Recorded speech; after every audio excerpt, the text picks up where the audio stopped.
Welcome to News9 and you are watching On Point. Today we have 3 on points. The first on point is on decoding the growth sentiment thrust unleashed by GST reforms. The second on point is on the peace in Manipur.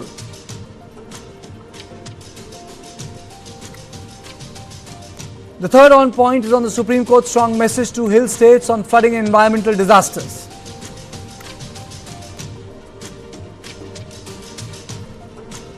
Let's take a quick look at the headlines.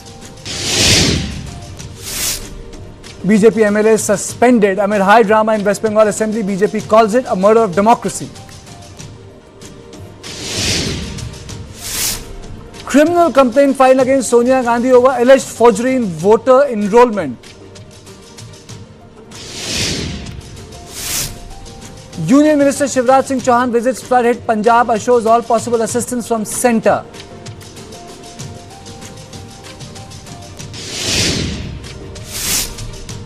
Crime branch registers FIR against MLA Rahul Mamukotil on charges of stalking and intimidation after multiple complaints.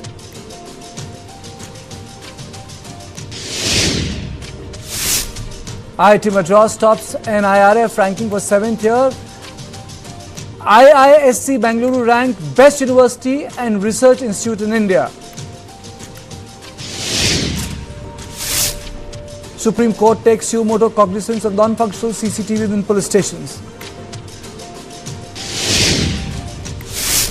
Trump administration appeals to US Supreme Court to overturn ruling on tariffs, claims levies on India essential to end Russia-Ukraine war. Chinese President Xi Jinping and Russian President caught talking about organ transplants and immortality. Hot mic movement goes viral. Zelensky meets European leaders in Paris to finalize Ukraine security guarantees.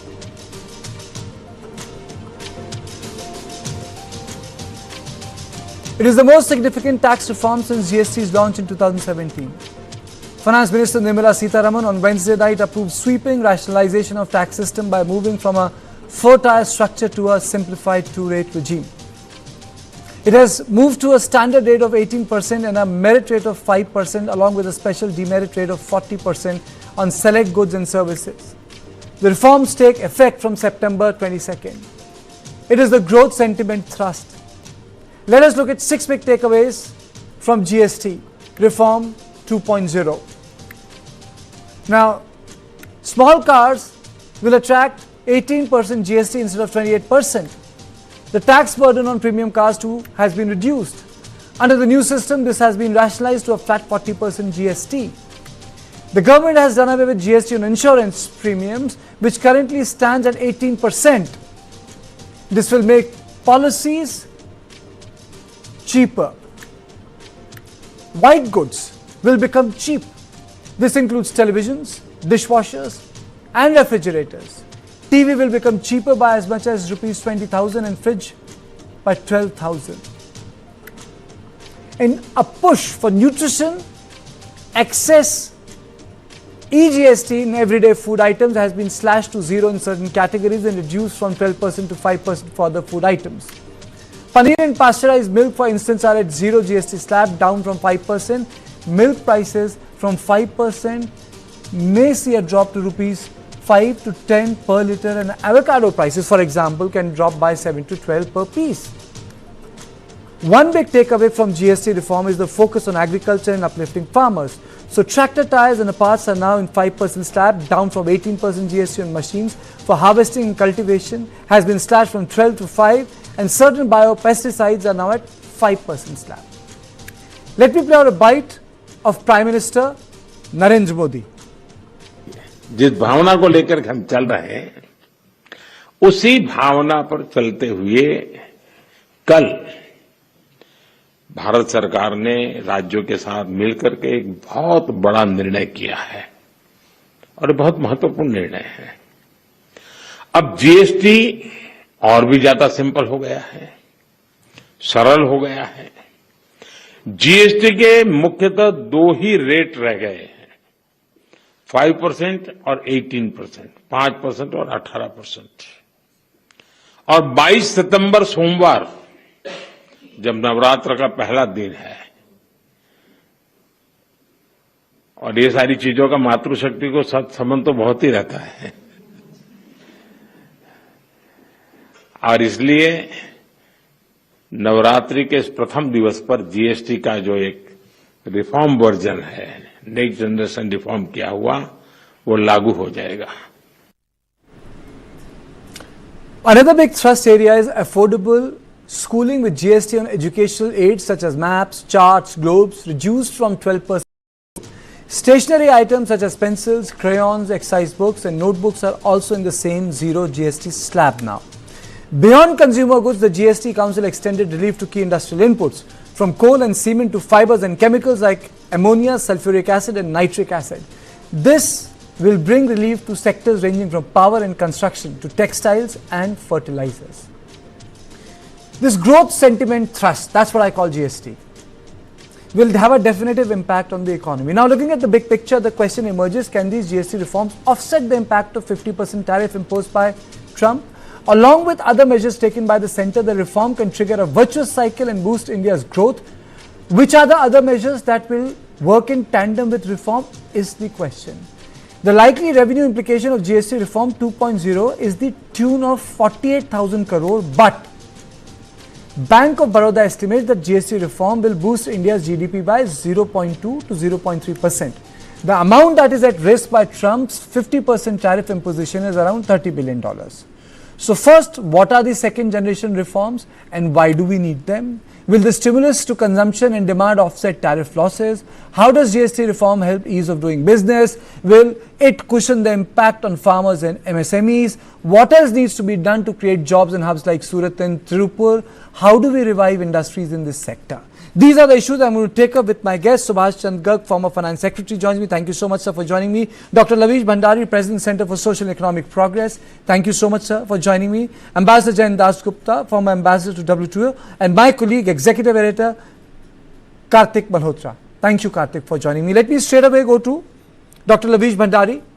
Sir, do you think that these reforms have the capacity to cushion the shock which the Indian economy... problem. It's wavering. Sometimes Dr. Bhandari, am I audible to you? Yes. So, are these reforms good enough to create some sort of a shock resistance? So these reforms are, by the way, creditable. They're amazing how the government has been able to get all parts at the state level and obviously at the union level to agree to a set of rates, which is getting to be very difficult process. So on that front, it's fantastic, and it gives a lot of confidence in the ability of the Indian political system to come to terms with what is really required. However, the impact of the Trump tariffs will be immediate. These reforms which have happened on the GST front will take a long time to yield all the positive benefits. They were really important, they were critical, and I'm glad that the government has been able to do it. However, they will not be able to by themselves offset the great destruction that some of these Trump tariffs can cause. Ambassador Jain Das Gupta, your opening comments on this. Do you think that the coupling of second generation reforms are required with this GST Diwali bonanza? Well, I wouldn't say it is a bonanza, but the Prime Minister had mentioned it in his Independence Day speech also, and this was long overdue. The rationalization of the GST rates, the abolition of the 28% slab, which the industry, I think, was clamoring for. So all that has taken place, and basically, I think it helps the small industry sector, the consumers very much, because all the essential goods, they have been now brought down to 5 or 0. And the other goods and services from 28%, 99% of the products which were they have been brought down now. Expected to give a fillip to consumption expenditure. along with the income tax rebates which have been announced. So all in all, I think it is which would be ideal for the economy.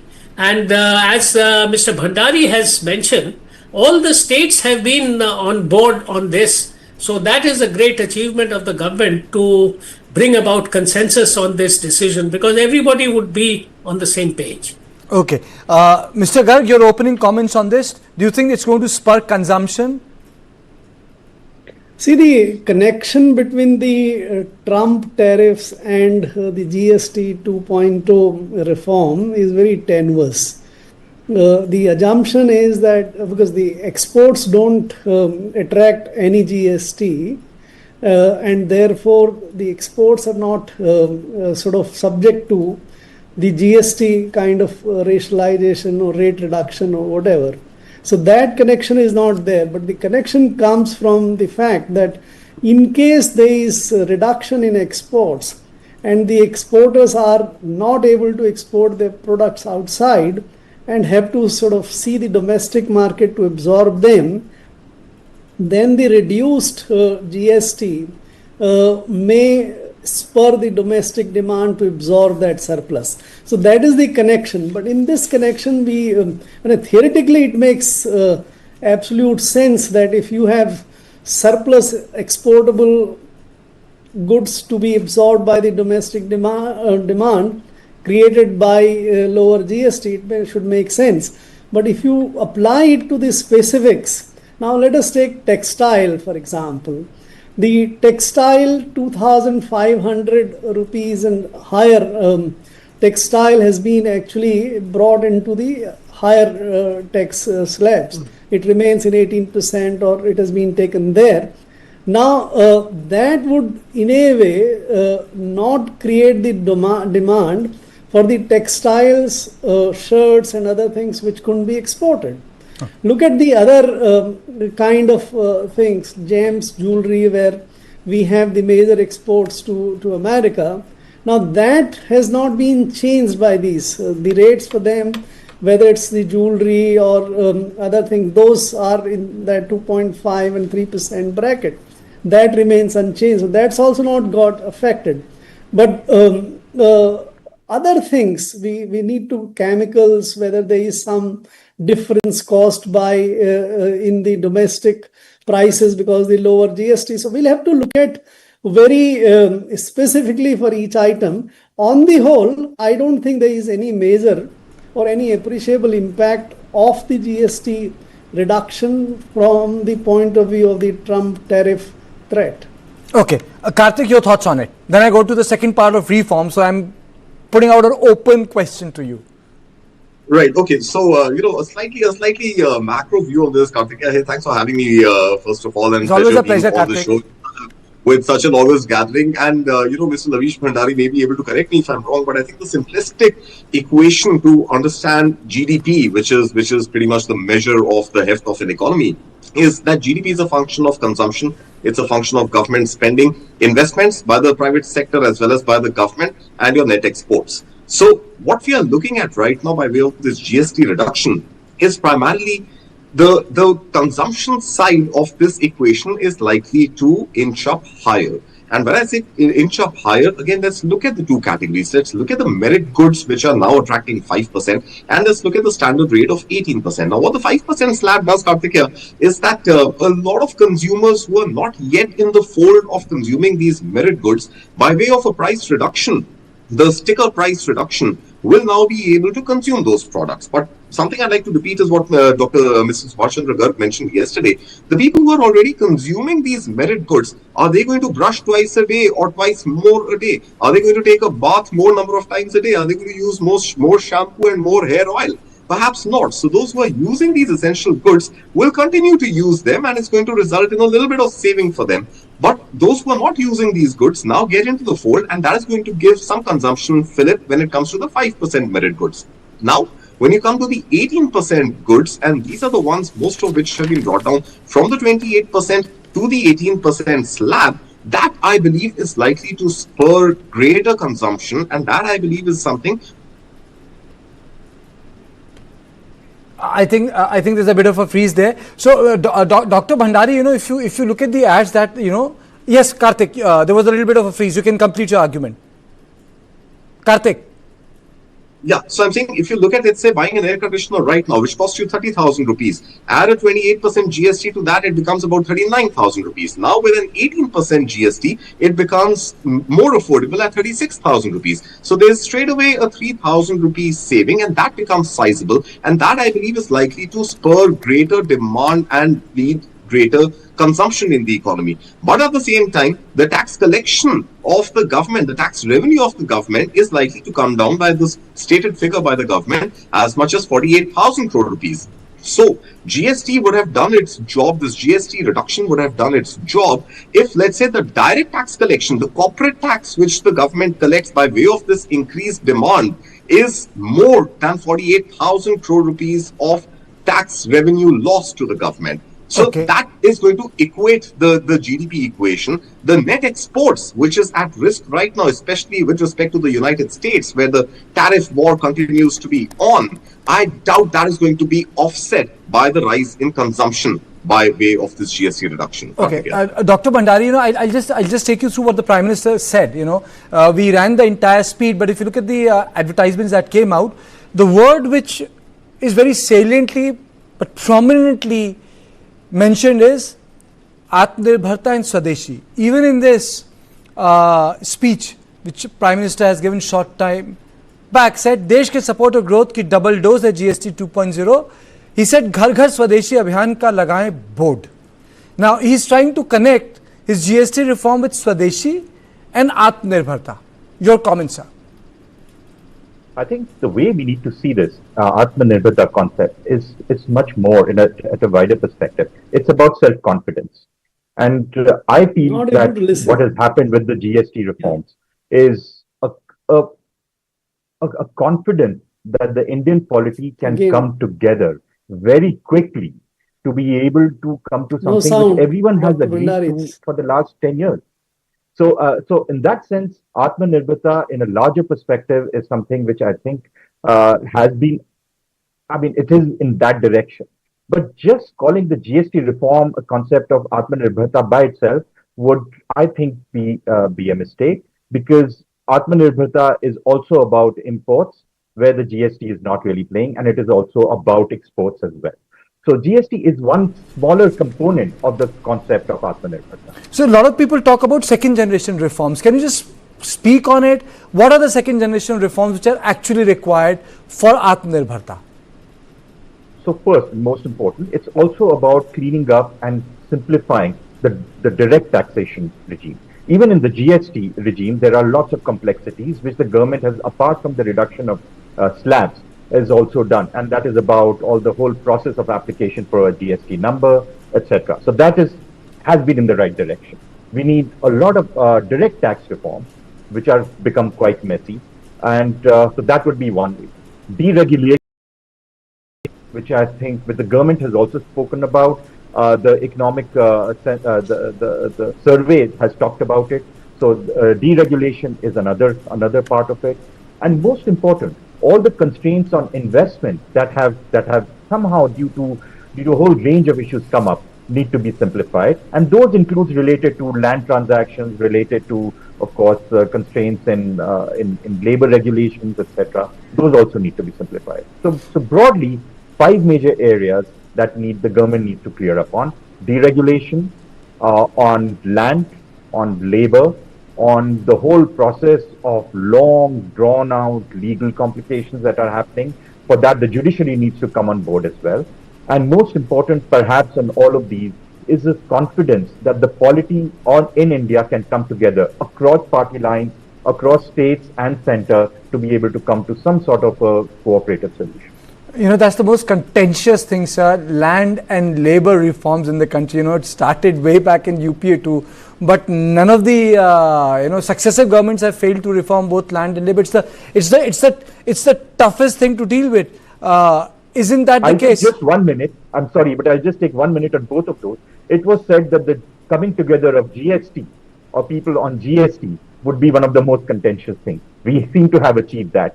So I am not as pessimistic, and I think that if we can get everyone together on GST, we can get everyone together on both land and labor as well. So, Mr. Garg, what has been the impediments to the land and labour reforms? I remember the initial draft which came when I think Jairam Ramesh was the minister.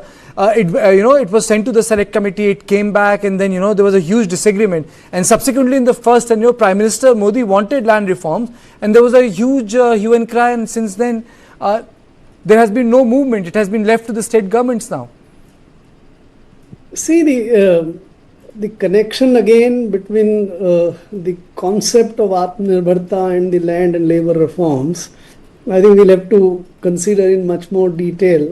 But I'll just respond to your question at this moment, because I don't think the concept of Atmanirbharta itself has been very well defined. Just look at the kind of imports we do in the areas of EVs, computers, solar, all of these semiconductors and other chips, all these areas we are so much dependent on Chinese and Americans and others that we are in no position to sort of achieve any sort of Atmanirbharta in any of these spaces. And therefore the pursuit, look at the import composition, 80% of the imports from China are, or for the matter, the entire imports are basically going for these kind of technological things which we are not good at. So you can't, consumer goods are only about 15 to 20% at best. But coming to the land and labor reform, on the land side, the big issue, and in the service-oriented economy, it's becoming less of a major issue, but the issue was the acquisition by the government for industry or private purposes, so to say, and paying very high rate of compensation for that. Rural side, it was 5 times of the market value last recorded. That was very high, and there were impediments in sort of acquisition, because so much of public consultations and so much of sort of trespassers and other interests were to be taken that it was becoming unworkable. Prime Minister Modi tried to sort of undo some of them. It did not. He did not succeed. Some states have done it, but this whole issue of land acquisition for the industry is no longer a major issue, in the sense that wherever the industry requires this is now able to buy this. I don't hear many major industry complaining that because of the land they have not been able to sort of put up their factory. On the labor, there is a very different issue.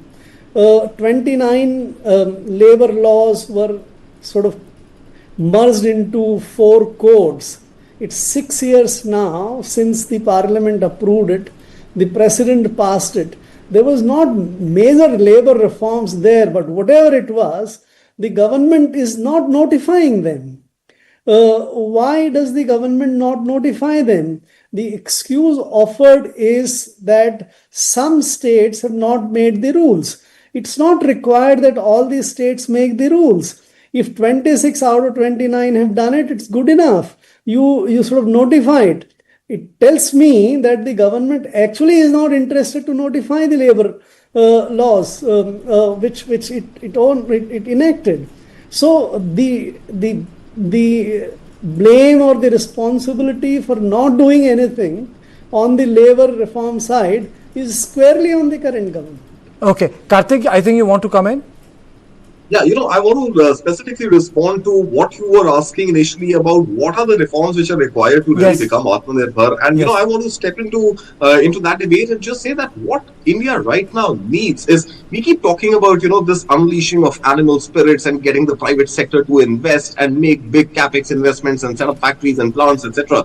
I think one of the challenges in this entire journey of reforming the economy over the last decade or so has been, while it's a celebrated victory for the government, is the IBC. And by virtue of the IBC and the pressure on banks to clean up their books of any NPAs, access to capital for medium and small sized industries has become absolutely impossible to find. They are either borrowing at very high cost or they are being turned back by banks, and banks are not willing to lend to them because they want to try and keep their NPA figures low and they want to keep their books pristine.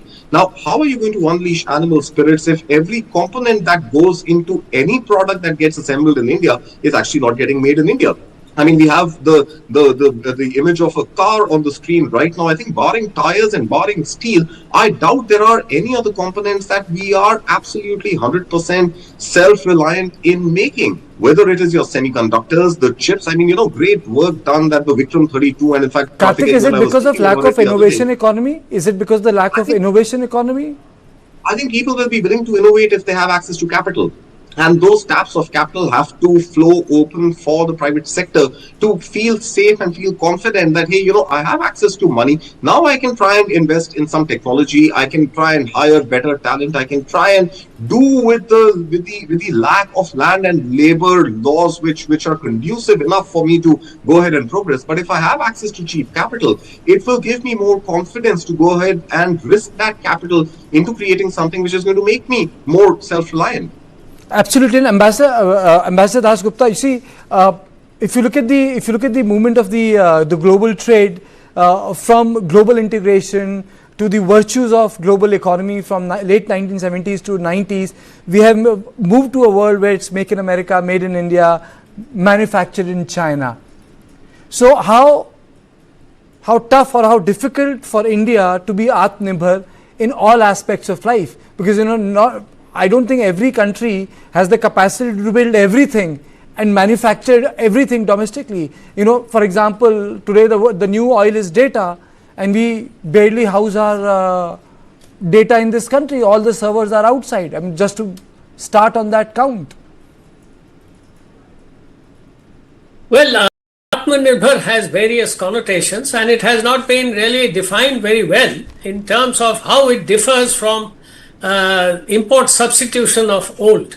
But I think from what I understand of Atmanirbharta is that for major items which are required by the economy, for instance capital goods, for instance components which will of course comprise a lot of these semiconductors and other electronic products, oil is another one.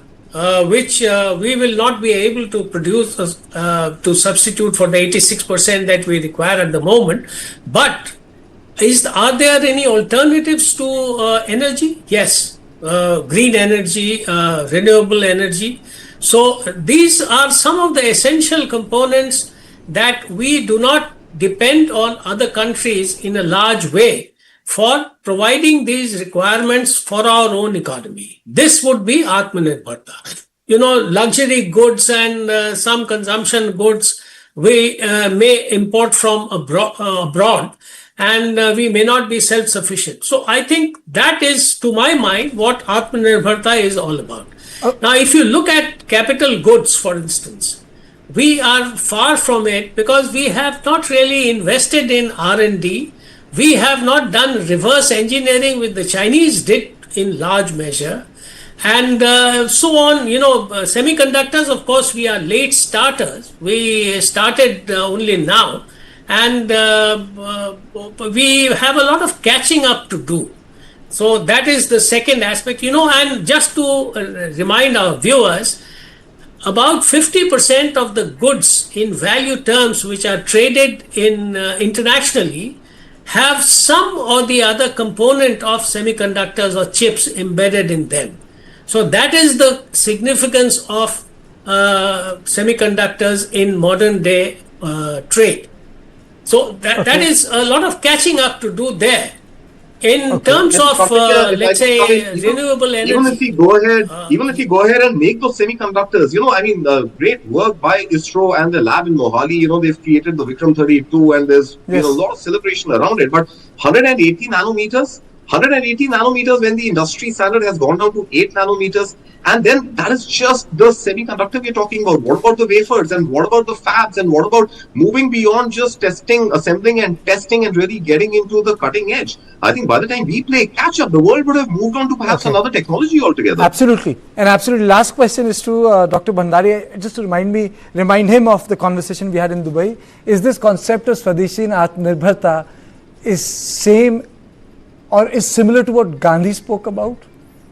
Absolutely not. And let me just say that there is. I hope you recall that conversation. It is absolutely. It has nothing to do with what Gandhiji spoke about. Atmanirbharta is about self-confidence.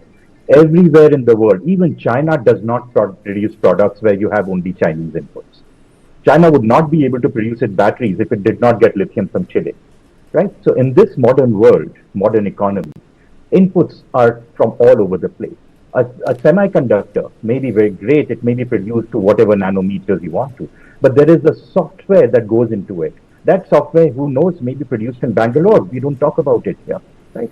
So in the modern economy, things are being produced all over the world. Okay. What Atmanirbharta is about a movement towards self-confidence, that we cannot be held ransom, that it is possible to produce, you can keep chips, you can have long-term contracts, you can have them from 20 countries and not just from one country. There are many different possibilities. So again, let me just repeat, it is not about producing everything inside. I think the PM knows it. Give him more benefit than that, right? Everyone knows. It's about having the self-confidence that we can do it. And I think that we are definitely moving towards that direction. And I do feel that the GST Council, what it has done is incredible. And it does give me more confidence that we are in the right direction. Thank you. Thank you all of you for joining me. This was On Point 1. The second On Point is on the road to peace in Manipur, but after a short break.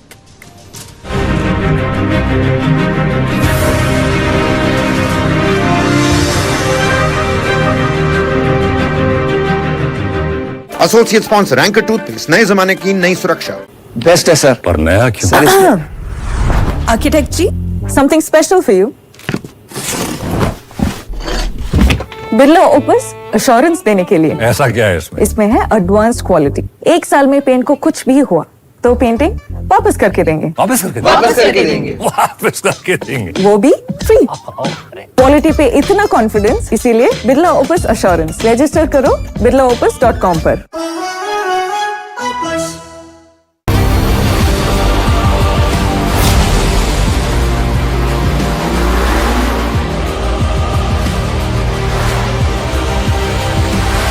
The power of Digi Alkaline.